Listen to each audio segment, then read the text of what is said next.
అంటే రౌండ్ తిరిగినా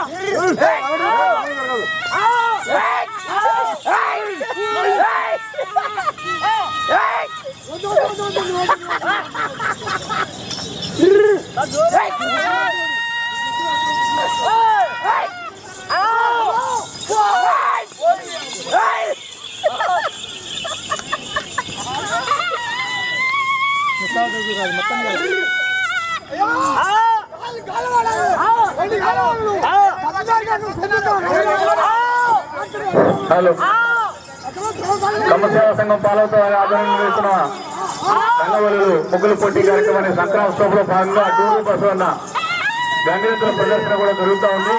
ఒక పక్కన మహిళా సోదరి మనులు ముగ్గులు వాళ్ళు దిద్దుతున్నారు, మరో పక్క గంగిరెద్దు ప్రదర్శన జరుగుతూ ఉంది. ఒక పక్కన భోగిమంట మరి మిగతా పిండి వంటలు మహిళా మణిదీపాల ఆధ్వర్యంలో నిర్వహించబడతా ఉన్నాయి. ఈ సంక్రాంతి కార్యక్రమాన్ని విజయవంతంగా 3వ సంవత్సరం కమ్మసేవా సంఘం ఆధ్వర్యంలో నిర్వహించబడతా ఉంది.